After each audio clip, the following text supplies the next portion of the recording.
ஆண்டவராகிய இயேசு கிறிஸ்துவின் நாமத்திற்கு மகிமை உண்டாவதாக. இன்று நாம் தியானிக்கக்கூடிய தேவ வார்த்தையானது யோவான் சுவிசேஷகம் 20:29. நீ என்னை கண்டதினால் விசுவாசித்தாய், காணாதிருந்தும் விசுவாசிக்கிறவன் பாக்கியவான் என்றார். அன்பானவர்களே, இன்று நாம் தியானிக்க போகும் வசனம் விசுவாசத்தின் ஆழத்தை பற்றி பேசுகிறது. இந்த வார்த்தை இயேசு சொன்ன சூழ்நிலைகளை நினைவில் கொள்ள வேண்டும். இயேசு சிலுவையில் அறையப்பட்டார், அவர் மரித்தார், பின்பு 3ஆம் நாள் உயிரோடு எழுந்தார். சீடர்களுக்கு அவர் தோன்றினார். ஆனால் அப்பொழுது தோமா அங்கே இல்லை.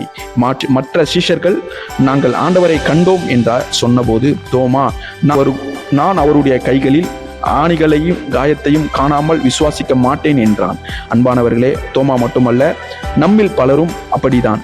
தேவனை, நீர் இதை செய்தால் நம்புவேன், இந்த பிரச்சனையில் தீர்வு தந்தால் நான் உம்மை விசுவாசிப்பேன் என்று சொல்கிறோம். ஆனால் இயேசு தோமாவுக்கு முன் நின்று காயங்களை காட்டி பின்னர் ஒரு முக்கியமான உண்மையை சொன்னார். காணாதிருந்தும் விசுவாசிக்கிறவன் பாக்கியவான் என்று. கண்கள் பார்க்கும்போது நம்புவது சுலபம், ஆனால் விசுவாசம் என்பது கண்களால் அல்ல, இருதயத்தினால் உள்ளது. எபிரேயர் 11:1 சொல்கிறது, விசுவாசம் நம்புகிறவர்களின் உறுதியும் காணப்படாதவர்களின் நிச்சயம் என்றும்.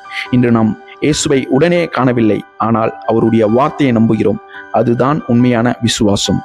தோமா சந்தேகித்தான், ஆனால் இயேசு பார்த்த பின்பு என் ஆண்டவரும் என் தேவனே என்று ஒப்புக்கொண்டான். அன்பானவர்களே, சந்தேகம் பாவம் அல்ல, ஆனால் சந்தேகத்தின் நிலைத்து நிற்பது ஆபத்து.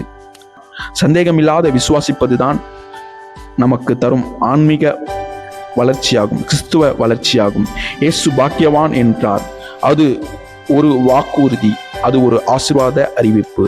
நம் வாழ்க்கையில் சோதனைகள் சந்திக்கலாம், ஜெபத்திற்கு உடனடி பதில் வராமல் இருக்கலாம், சூழ்நிலைகள் எதிர்மாறாக இருக்கலாம். ஆனால் நாம் இன்னும் நம்புகிறோம்.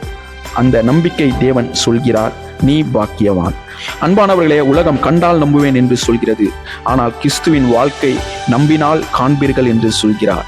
இன்று உங்கள் வாழ்க்கையில் எந்த சூழ்நிலை இருந்தாலும், காணாமல் இருந்தாலும், பதில் தெரியாமல் இருந்தாலும், இயேசுவை நம்பு.